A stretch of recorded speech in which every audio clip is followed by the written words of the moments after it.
friends, Heidi here from Rain Country. God is good all the time, and I'm here for our part 4 in the series that I started on preparedness testimonies. And these are testimonies that are sent to me from my followers from Rumble, from YouTube, or wherever. And so they send me these, and then I read them to you, compiling them into this playlist that I'll be linking to the full thing down below if you'd like to see the first 3 parts, and there's going to be more to come in this. Now, if you would like to submit your own preparedness story, please send it to raincountryhomestead@gmail.com, making sure that you title it Preparedness Testimony so I know what folder to drop it in. And please make sure that you write it out just as you want it read. Don't put in names, city names, people's names, anything like that if you don't want them read out loud. So first testimony, my husband and I lived in the city for decades. We were going about our business, consuming designer clothes, fake nails, and other fake stuff. Then we woke up. My husband began delving into all the things. He shared with me, I did my own research, and God called us out of the city. I can't explain the pull I felt to get out. I still couldn't convince him to sell the house. But one day we were sitting in traffic and I started sobbing. I don't cry. When we go to sad movies, I pass my husband tissues. Gotta love a man with a tender heart. He asked me what was wrong, and I told him I felt like a caged animal and I hated living in the city. Prior to that, I started learning. I already cooked most meals from scratch, and I've been eating organic forever. But I started fermenting, making sourdough bread, planting some things that I could fit in my tiny yard. Anyway, I digress. When my husband saw the tears, he said that if I hate it here so much, then we need to sell the house and move. So we went home and announced that our house was for sale. My husband likes to joke that he found out we were selling the house on Facebook. We did sell the house and we found our 5-acre paradise. By paradise, I mean a portion of a hayfield. We do have a pond and a few trees around the pond and on the grossly neglected fence lines. We are determined not to go into debt. We had enough money to buy our land and a few provisions, such as a generator and a very old, wonderful farm truck who I named Vera. I live in a yurt-style tent with no electricity, no running water, no solar power. I volunteered with our local fire department, and they are putting me through an emergency medical responder course, and after that, an EMT course. I have a wilderness medic course that I'm taking in April, and I'm studying herbs. I started my first tinctures yesterday: cayenne pepper, 90,000 HU, cinnamon, hyssop, mullein, ginger root. I have over a gallon of ferments going, and my sourdough bread is rising. You can use a grill as an oven if you put bricks in it. I also have a sun oven, but it's very cloudy today. I understand, very cloudy. Trust me, I understand that. I have seeds, and we are putting in our garden fencing here in the next couple of weeks. After that, we are building a 15 by 15 structure as our bathroom, which is a practice before we start building our house ourselves. I work at an awesome regenerative farm in their farm store, and they are both engineers turned farmers. So they are very helpful in my building plans. God's timing is perfect. He found the most perfect place for us in a wonderful community. Very good. So some of these testimonies, just so people understand, part of the purpose of this is that a lot of people think that they can't do it because they don't have enough money or whatever the case may be. And I've shared this so many times that a lot of times when people think preparedness, especially when they watch those shows that kind of blow things out of proportion about, doomsday preppers and whatnot, and they think all these people just suddenly had all this money they could just pour into, bunkers and 2 to 5 years worth of food stores. And that typically that's not how it works. It's very rare. There are some people that can, but that's a pretty rare. Most people who are to a point where they're that far ahead on food or have some infrastructure in place of some kind, be it the property, the farm, maybe a bunker, or whatever it is they decided to put in. We don't have a bunker, by the way. We don't. But we do have a couple other pieces of property. And one's a good ways out of town that nobody would be able to find. So, if we had to go there. So we do have plans on putting a cabin there if all goes well. But anyway, this is years and years worth of saving and doing things a little at a time and building up because we didn't want to go back into debt. So anyway, it can be done. And that was part of the reason why I wanted to start sharing these testimonies. So next one. A few years ago, we were in an area of fires. We had almost 2 months of staying home and eating from what we had stored before we felt it was safe and we were allowed to leave our home. Police and military blocking roads. We thought that we had done a pretty good job of being prepared for the unexpected. We live 20 to 25 minutes from town and 2+ hours from our closest big box stores. So just running out for a quick shop doesn't happen. We found out a really good lesson. Food fatigue happens, and cravings for the unexpected happens as well. We sat down and made lists of foods that were good to store, amounts of food for our family and recipes that we like, and the ingredients that we would need. Then we got serious about accomplishing our goals. We didn't acquire everything overnight, we planned.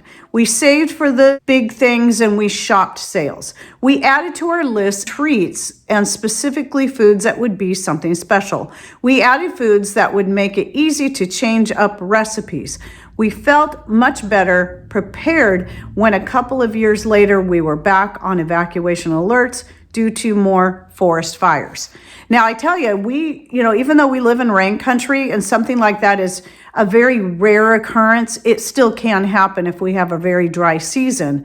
And last year was our big scare as far as that goes. So I did a video on that, by the way, which I'll link to down below. So sometimes when real life events happen, it really kind of tests our weaknesses. And then as far as the food fatigue thing, I've done many videos of you start with the simple stuff, the rice, the beans, but it is important to try to find things that are going to add more flavor to your overall diet and more pleasure so you don't get food fatigue. Sometimes it's as simple as just growing and stocking up on herbs like oregano and thyme and sage and rosemary and mints and so much more.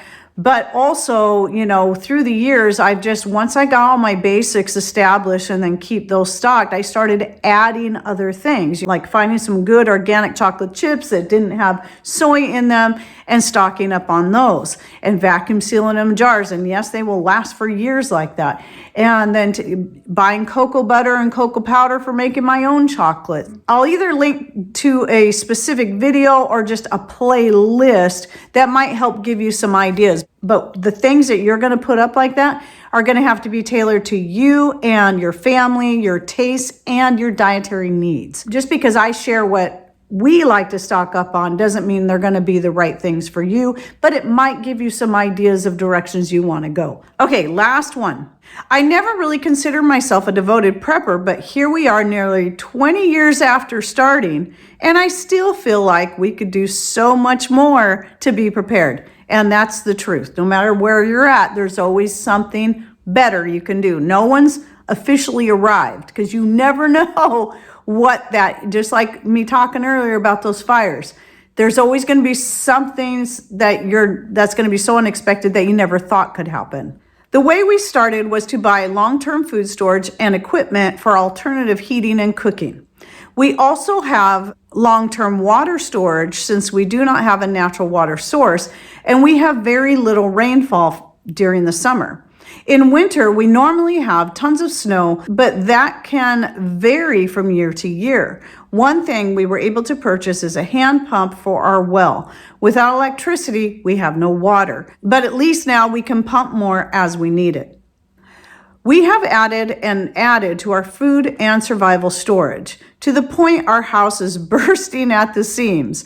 Organization is definitely not my strong suit. And you know what? I get that. And even when you think you're all organized and then you decide to I should start adding this particular item, whether it be a food item or some other type of thing that, either you need to stock up on or a tool, and then you got to make room for these. And it's just, then you end up all disorganized again and have to start, rearrange everything all over to make everything work. I get it. Anyway, sorry, I keep digressing from the stories. And in addition to just buying long-term food storage, we started gardening and learning to can, freeze, and dehydrate our own food. I have always loved gardening, even as a child, but what I learned is that under our noses, they genetically modified nearly all seeds, so plants do not produce fertile seeds, so you are always dependent on store-bought seeds. This started a whole new journey of learning and prepping. And the one thing I believe everyone should learn about is heirloom gardening. So yeah, when I first got serious into gardening, I'd been doing some here and there, but that was the first thing I started doing, was looking for heirloom organic seeds, not genetically modified, not things that were hybrid so that they would likely not reproduce again. And you can still find them. And then learning to save your own seeds from what you grow. Well, the very next thing she says, I now save my own seeds, and the vegetables are so much better than anything we buy at the store. Even organic produce. I will never have to buy any seeds again unless there is something new I want to grow. When you grow your own food, you will not go hungry. If I could only share one resource on heirloom gardening, is the book Seed to Seed. I have learned so much just from this one book. It covers growing and seed saving for all different regions of the U.S. I am sure there are similar books for other countries as well. I do think it's important to mention that when buying heirloom seeds, to try to find seeds that were grown in your own or similar regions as to where you live. That's another thing I try to tell people.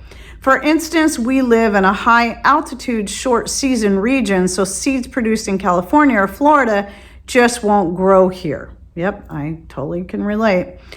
For years, I've been learning and growing different herbs and spices. It wasn't until 2020 that I really dove into a broader scale, and thanks so much to you and other talented people like you that share their talents and knowledge, I am making more of my own medicinal tinctures, soaps, lotions, etc. I don't think I will ever live the old way or anything close to what you and Mr. Rain live, unless, of course, I really have to. I like my conveniences too much, but some people think that we're totally off-grid. We're not. We're not totally off-grid, and I've been saying this from the start. We're only partially off-grid. Right now, everything you see on, the lights over my head, the light, my ring light here is all run on public power.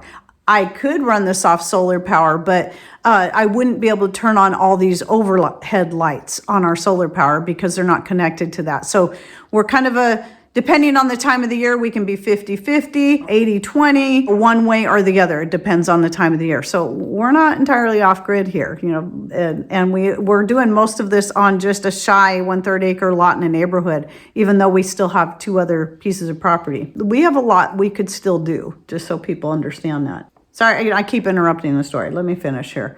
But at least we are set up and have the resources and knowledge to live in a world without power. See, that's where we are. We could if we had to. And electronic conveniences. I just hope it never happens.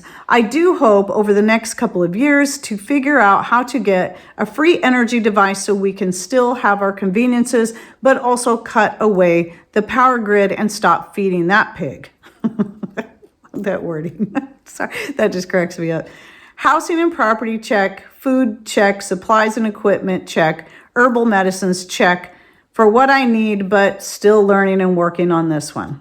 Amen. I mean, and that's just the way it is. We're all still learning and growing. So I want to come back to that whole power thing, is that, I've done videos on our solar power, and I've even done one where I talk about things to consider before you invest in such a big thing. And one of my more recent videos, I even said that, for a lot of people, that should be the last thing you invest in. You'd be better off learning how to do things without power first, such as investing in the equipment you might need, such as a treadle sewing machine or a hand crank grain mill or whatever it is. Or just learn the skills. Learn how to sew by hand if you absolutely have to. That's the cheapest way to go than buying even a treadle machine. Solar power might be a great investment, absolutely, and maybe the first thing some people might want to consider if they live in a place that gets a lot of sun, and they wouldn't need a huge system, because even with all that we have, we still can't run everything. In the summertime, we could run everything off solar power, no problem. But in the winter, we get so much cloud and rain cover, and it's winter, so you have short days. We have very little solar collection. And so there's a lot that we can't do on our solar power. But thankfully, we have our wood stove. So our wood stove gets used a lot for a lot of things. It's not just to heat the house. It's for cooking meals and making our coffee and making our tea and drying our laundry and even dehydrating foods, because I do that either on top of or near the wood stove in that time of the year whenever we have fires going. So everybody's got to tailor their preparedness things to and what they're going to invest into what they need, and their location can play a part in this, a big part in what's going to be the most important thing for you. So again, remember, we all have to start somewhere, and we have to figure out what's going to be the best investment for us and never fall for whatever somebody else is pushing you to buy. Whether it be big fancy equipment that you think you really have to have, like an electric dehydrator or a freeze dryer or an electric grain mill or something that you need to run on power, that's not going to be the best investment if the power goes out and you don't have an alternative power source. But which is why I was willing to pay as much money as I did for the grain mill that we have, because I can run it off power since Patrick built a motor for it, or I can run it by hand if I absolutely have to. And for like the first year or so of having it, I did run it completely by hand. And I learned what worked best for me to do that, and how to switch my arms off so my arm wouldn't get tired, because it takes a long time to grind a cup of flour. Let me tell you, it takes longer than you think it's going to. Just because somebody says this is the best and this is the greatest way, the best way to do something, doesn't mean it's going to be the best for you. So look into it for yourself. Find out if you think that's going to be the best investment for you. But if it's anything that runs off electricity, consider what you would do if you didn't have electricity. You still need to have alternative means to dry your foods or can your foods. Because I do actually all my canning outside on propane when I'm canning. I don't even use electricity for canning. And I've considered trying it on my wood stove. I'm still a little nervous about that. The water bath canning, I would totally do that. I usually don't can during the winter time. But I'm a little nervous about doing any kind of pressure canning on something like a wood stove or even a rocket stove, where it's a little harder to keep that heat consistent. But one of these days, I will try it someday when I get over, my concern about keeping that consistent, because you got to keep it consistent. Water bath canning is a lot easier because you're just boiling it. So that wouldn't be hard.